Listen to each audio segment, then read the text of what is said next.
Hey YouTube, Christopher Paolini here, and I am today talking with none other than Daniel Greene. And Daniel has an awesome YouTube channel where you review various fantasy and science fiction novels and occasionally talk with authors such as myself. Yeah, it's been a really interesting thing that started as a hobby because I didn't know anyone else who liked talking about the books that I like, and has blossomed into a career that I pretend that I know what I'm doing. Now, unfortunately, Daniel has a thunderstorm going on where he is, so if the internet breaks up a little bit, that's why. But I've watched a number of his videos and enjoyed some of your reviews and takes on things. I've not watched your reviews of Aragon or the Inheritance Cycle, just for the sake of my own sanity. But I thought we just finished a chat for your channel, and I thought it would be fun to have you over on my channel and talk a little bit about writing, because I understand that you are also working on a fantasy novel of your own. Is that Yes. correct? Yes. I don't have a name for it yet, but I've decided to just kind of pull from a lot of my favorite periods in history and try and craft something out of them to throw my attempt at being, the next bearded, respected fantasy author out there and see what people think. So what I asked this of pretty much every author that I've interviewed or aspiring author, and maybe you don't have an answer, but I'm curious about it, which is what draws you to stories? Like, what is the one element that you find yourself responding to again and again, not just in books you read, but also in the stories that you hopefully want to write? So it's actually kind of comes from part of my debate background. I actually have a really long background studying rhetoric and debate. And, when you talk with someone face to face, it's hard to really fully articulate and get through a certain message, a certain view. And I find stories, either inadvertently or purposefully sometimes, to get across certain observations about society, certain beliefs, certain opinions, actually more nuanced and intricate than like any conversation or debate could. I actually find it very fascinating to look in between the lines and say, oh, this author is really doing a great job of examining this part of the human mind, the human existence, our place in the Mm, world. It's part of the reason why I love sci-fi so much, because it was such a large part of what made that genre's roots, was examining, technology or our place in the universe. And so I'm always kind of trying to dig for that deeper meaning. And I'm sure very often I find stuff that the author never intended to be there. But that's also just another interesting angle where you can accidentally craft this amazing message. One of my favorite examples of that is Night of the Living Dead accidentally has one of the best, like, socio-political endings, because there's this totally not originally written or thought to be their ending where you have a group of angry white guys shoot the black protagonist and carry out his dead body in a series of photos. And no one intentionally did that. But on hindsight, looking back, it's like, oh, it's this great statement. And I'm like, wow, that's fascinating. I want to talk about that for hours. So all kinds of things like along those lines. well, I don't know if you're at the stage where you're willing to share this, but do you have like an elevator pitch for your novel yet, or see, I'm putting you on the spot here. I've definitely not developed one, but I'll give it my best. So I'm trying to look at the age of the Industrial Revolution, and the ideas and philosophies of manifest destiny. This idea that you have the right to take more land. This is your part of being associated with whatever religion you believe in. That, oh, I can take over the world. It's my right. We have the God-given initiative to conquer, and look at the evils of that, the causes of that, maybe some of the benefits. I mean, I'm trying to do a really intricate job of giving a cost benefit of literally having God stand in your kingdom and say, go do this, because we have a God who is the Hmm. king saying, no, this isn't fake. I'm not just a jumped up human. I am God, and you are going to go do this because I tell you to. And I'm sure that Yeah. sounds great, but also that means you have no free will as a people. If you have just allegiance to this one deity and they're telling you to do something, you as a people cannot decide your future.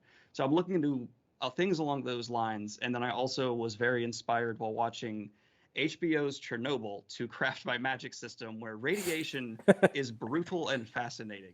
So I'm building a magic system around that Yes. simultaneously. And that's the best elevator pitch I can come up with on the Nice. spot.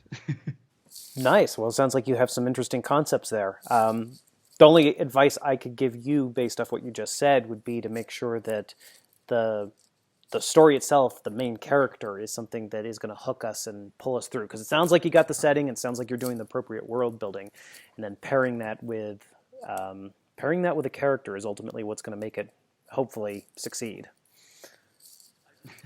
I just left character out of my elevator pitch, which is probably not the No, best thing to I know do. you've thought of that because there's no way you haven't. But Yeah. it's radiation. That I don't think I've actually seen radiation used in a magic system.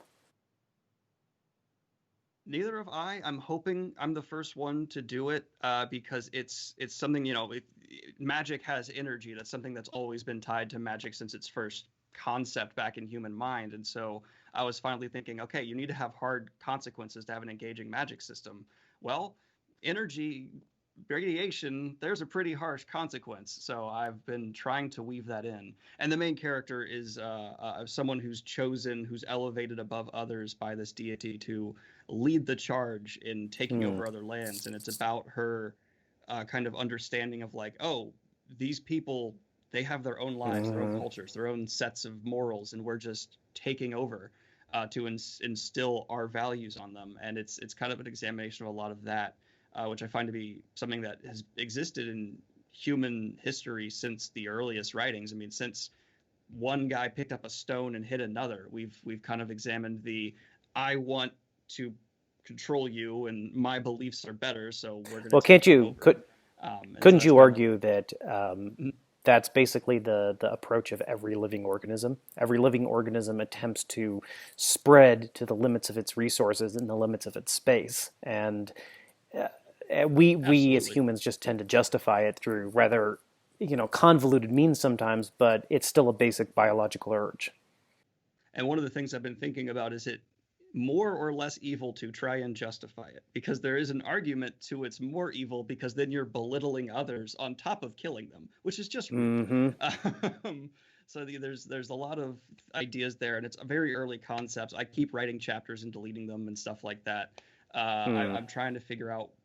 I found one of the hardest things about writing is figuring out where to start. Where do you start your story? Well, my answer to that has always been to start a story as close as possible to the point at which your main character's life begins to change, because monotony is boring, and you see this in all forms of creativity. Like with a song, if you have a song that's the same tempo and the same volume for the whole song, it's probably going to be a boring song. You need variations in tempo and variations in volume and variations in meaning, and that's what keeps your attention engaged. I mean, the classic example from screenplays are the James Bond films, where you start with a piece of action that sometimes has nothing to do with the rest of the film that hooks you in, and then you immediately proceed into the main story. It's like a promise to the reader that, hey, or the audience that, hey, this is what the story's going to be. Give me some time to get the setup, and we're going to have more of this cool stuff that we start with.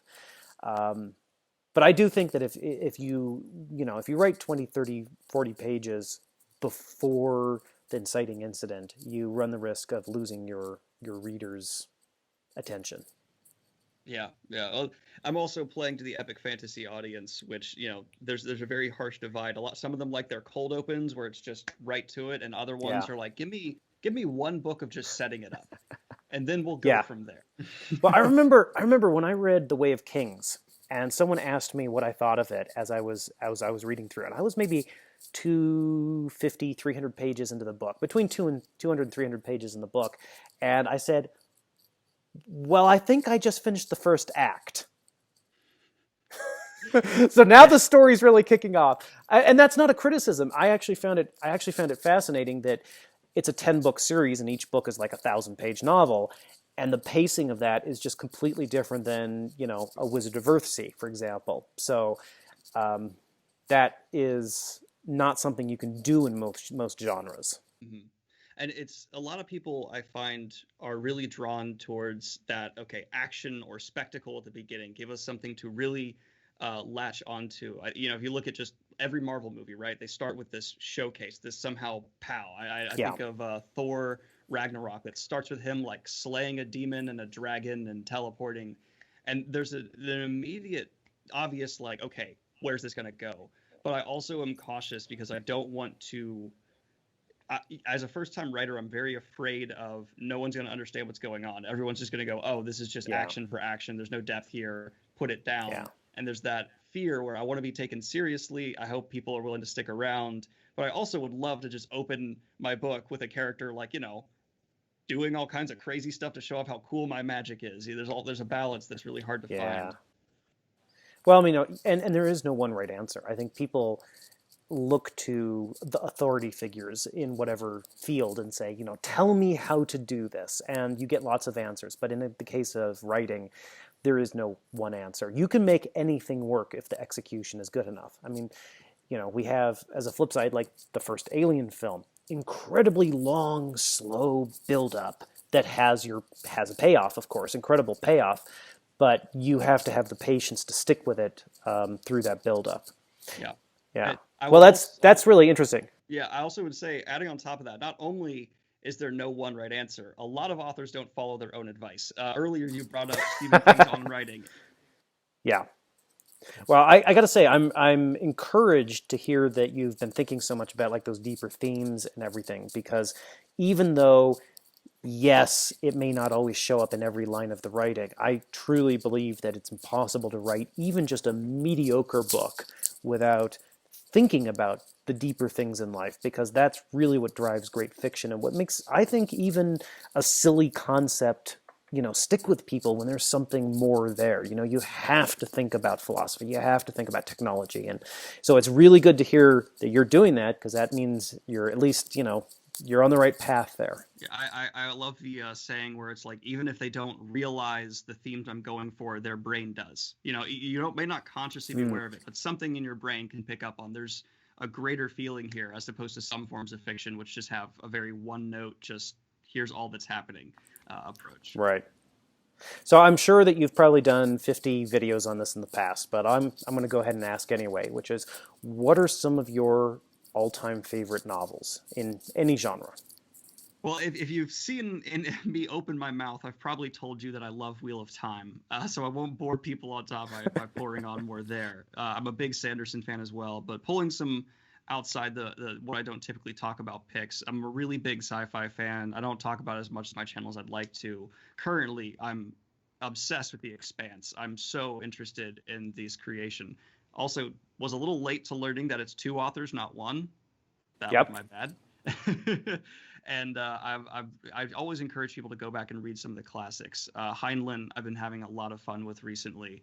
I just can't get into Orson Scott Card. But okay, all-time favorites. I'm airheaded right now. I would say Lord of the Rings, because you have to, or people say you're a bad fan. And all-time favorites, Tigana by Guy Gavriel Kay is probably the best example of telling a complete story in a very small amount of pages with no sacrifice. I mean, that was Okay, just masterful. so it's really interesting to hear you say that, because I've had that book sitting in my to-read pile for 13 years. Mm-hmm. Do it. So it's worth reading. I would say it's probably, I mean, I think I don't know if I was doing numbered ratings at this point, but it's one of the few I would say is a 10 out of 10. I had no weaknesses with it. I was like, This is Wow. just a masterpiece, and Guy Gavriel Kay has proved to me in one book that he should be respected as a author forever, because it's just so tight, no fat, so many deep things to chew on, outstanding character work, world building. I just couldn't find a weakness. Tigana for me is definitely in my favorites of all time, and I hesitate to put things I recently read on that list, but no, it's firmly on that list, just outside of even fantasy. Well, I don't know if you know this, and this is hearsay. I could be wrong with this, but I believe that Guy Gavriel Kay actually worked with the Tolkien estate and helped pull together the Silmarillion for Christopher Tolkien. I've been told that a lot. I can't find any firsthand sources, so I hope it's true. Yeah. Well, I heard it from another author in the industry who knows what he's talking about, so I'm inclined to trust the information. But that would certainly help explain some of his skill with world building and all of that. So I will move the book near the top of my to read list. It's funny you mentioned The Expanse, because The Expanse. Also, have you played the Mass Effect games? Oh, yes. Yeah. Yeah. Okay. So The Expanse, the lead writer for Mass Effect 1 and 2, I forget his name, and myself, we all took a whole crap ton of information and inspiration from this website, which is called Atomic Rockets. And if you ever want to write science fiction, I cannot recommend it highly enough. Atomic Rockets, and it is this entire compendium that this guy has.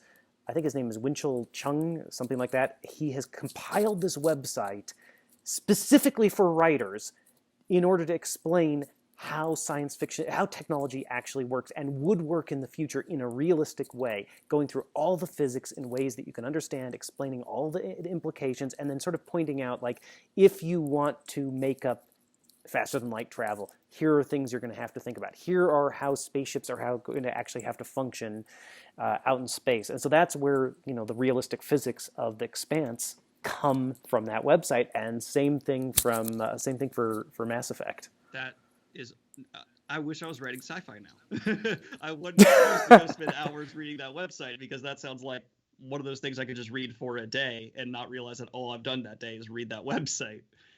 It might actually be a day or two, because it's that big of a website. But yeah, it's a great resource. I actually mentioned it in the acknowledgments for my new book. So I'll look into the radiation section of the website. So now, how do you balance your writing schedule with your YouTube schedule? Because I know you're constantly putting up content. You do live streams and all that. So how are you balancing essentially what's your two careers? So I'm fortunate enough to do YouTube full time. So for a lot of people who are writers, imagine just having your day job and then you write on the side. Something you and I touched on the conversation on my channel is that, you kind of have to really slowly write, because you have to work this full-time job. And that's kind of where I sit, right? Where I'm reading first part of my job, 2, 3, 4 hours a day I'm reading, and then I'm recording videos, editing. And then after all that's done, if I have an ounce of energy left, I'm trying to write. And I just cut down to fewer videos a week because I needed a social life. My friends were like, hey, come outside. So yeah, there's definitely kind of, I'm a workaholic as well. I'm willing to admit it. I push 12-hour days a lot of the time. And so it's just kind of if I'm not doing something, I want to be doing something person. So I don't suggest other people pick up those habits, because they're probably not the best, but I'm going to utilize them to write a book. I think we did some math here at my house recently with getting the editing done and finishing up To Sleep in a Sea of Stars. And we were pulling full 14-hour days for over a month or two, and that, and there's no weekends off when you're self-employed. There's no time off, and that's okay. It's work you embrace. It's you choose this sort of a lifestyle. But if you have that sort of a work ethic, you'll do just fine when it comes to actually publishing and deadlines. I hope, man. I really hope, because there's everyone keeps telling me, like, writing's the easy part, and I'm like, how is this the easy part? I won't go that far. I think that writing can be the fun part, as hard as it is because of the consistency required. It can be the fun part because you're getting to create the first draft, the first vision of this world. I think that the editing can be torturous depending on your mentality. And if you go into it with the mentality of, it's not perfect, I'm going to make it better, that can help. But it's just hard to go back over material that at that point you might have spent years on, maybe longer. So that's the hard part.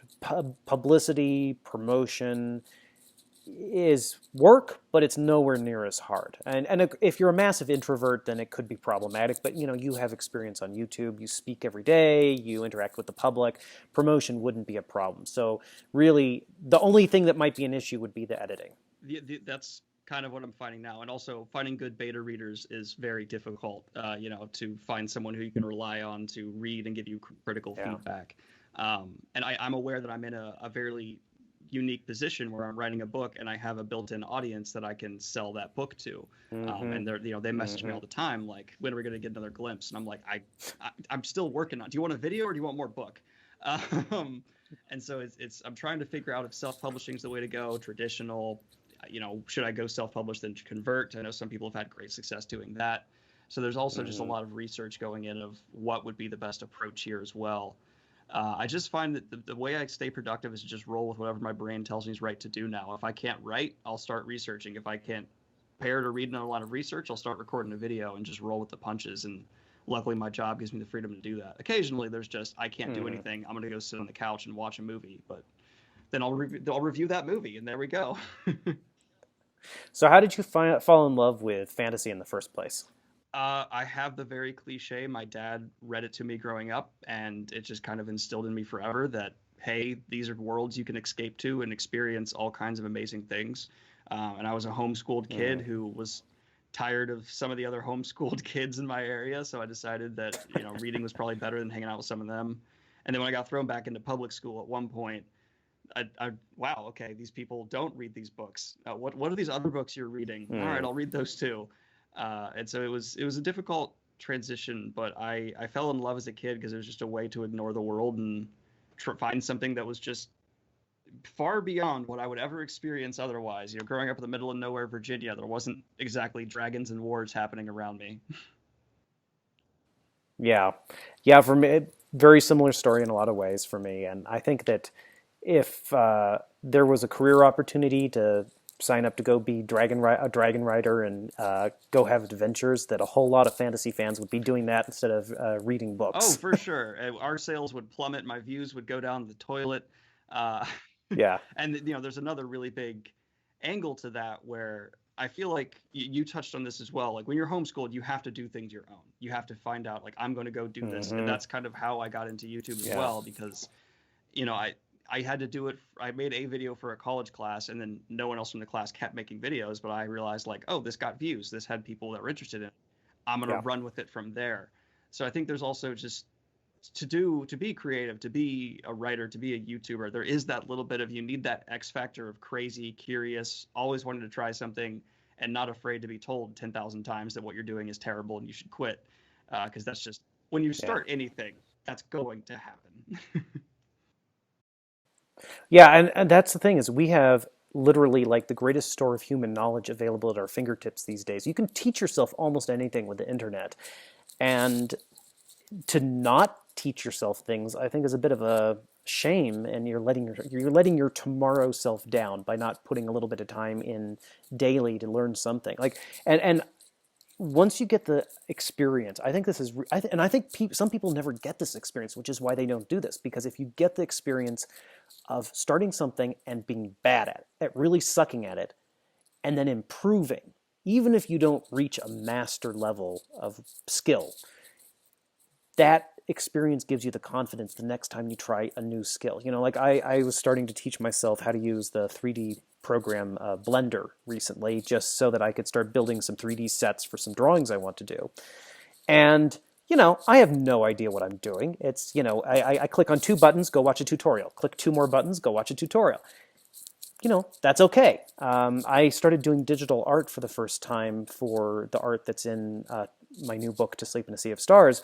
And I was doing it with the Procreate app on my iPad. And I literally had no idea how to use the program, so I downloaded the manual and read every single page of the manual.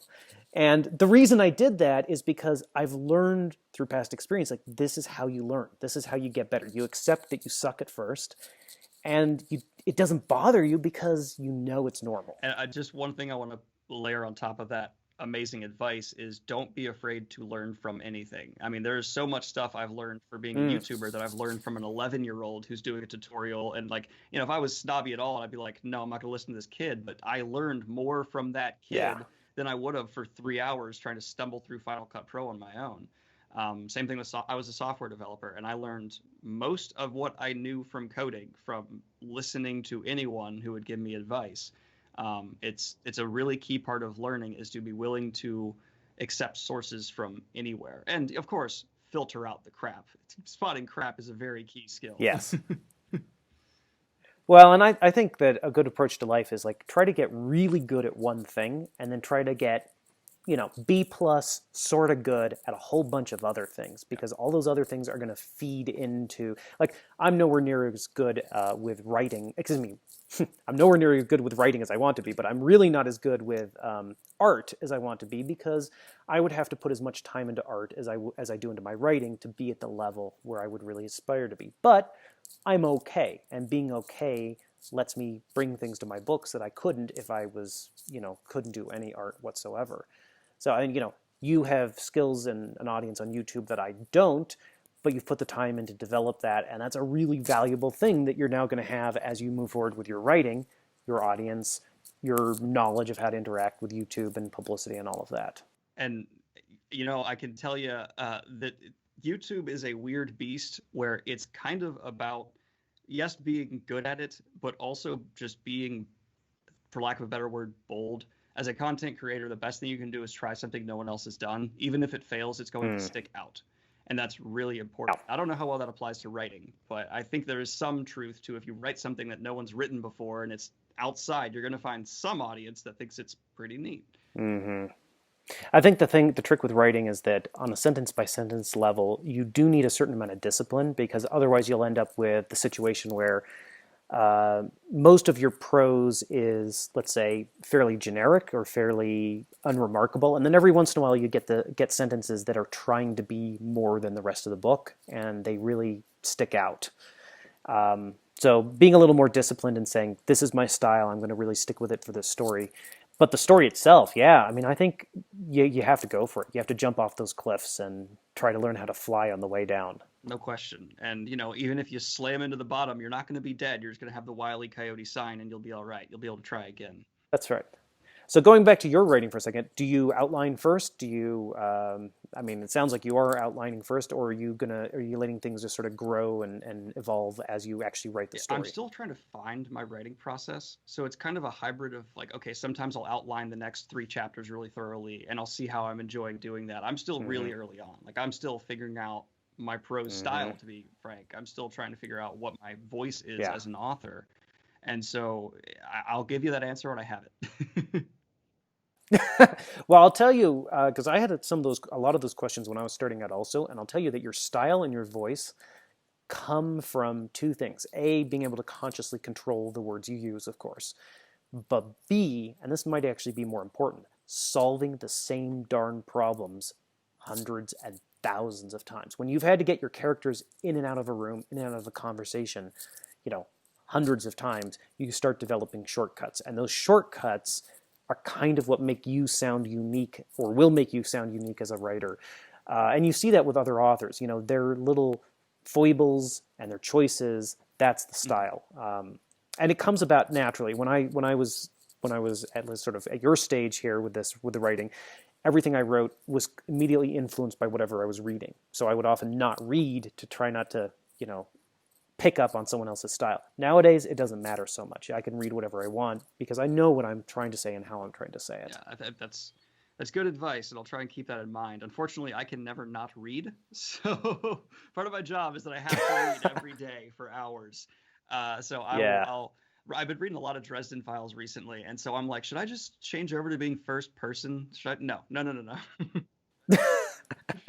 Okay, so I've never actually read the Dresden Files. It is the most surprising epic fantasy that is so... You pick up the first book and you're like, okay, this is going to be fun. And then by book 10, you're like, this is my favorite urban fantasy ever. It has maybe the best character in all of fantasy, and I'm going to read the rest of them in a weekend. It's one of those things that just sneaks up and bites you, and then you're addicted forever. Well, I've had a couple of people I really trust recommend it to me, so I will put it on the list. So Patrick Rothfuss is saying that Dresden's one of the best characters in fantasy. You know that there's something there. Exactly. Well, and we were talking before, I was recommending to you the book The Worm Ouroboros, which I recommend to everyone, but almost no one reads it because it's so difficult to read, which it's my own fault. I can't complain about that. But I'm immensely fond of that book, and I actually think you would enjoy it for the language and the influence it's had on the genre. So I'll tell you what, if you do read it sometime, I would love to come on your channel. We could chat about it and pick it apart. That I will do that for that reason, and I will also say I'm severely dyslexic, so everything's a difficult read for me. I'm used to that, so it'll be fine. I'll pick it through it. Well, there is an audiobook for it, I think, somewhere online. But my problem with audiobooks is just that I read so much faster than I listen that, I can read a 1,000-page book in a sitting if I put my mind to it. So the audiobook just feels like being stuck in mud. I think I have that thing where I try to make them go like, all right, times 2 speed. Now it sounds like they're like some rapper going insane. All right, slow it down. I have to find the right balance. It's really hard. Yeah. Well, this has been a lot of fun chatting. Is there any news or information or anything you'd like to say to your fans or our viewers? Well, I just had Christopher Paolini on my channel. It's really exciting. I recommend you check it on out. But no, you can follow me at Daniel Greene on YouTube. If you'd like to see me be sassy on Twitter, I also do that occasionally, and pictures of my cat on Instagram. That's kind of all that I do right now outside of the job. Well, and we'll have links to your channel and everything down below. So I recommend if people who are fantasy and science fiction fans, go check out your channel. And I want to thank you again for coming on and letting me interview you, and also, for interviewing me earlier over on your channel. It's an honor. I appreciate you having me. Absolute pleasure. All right. Have a good one. You too.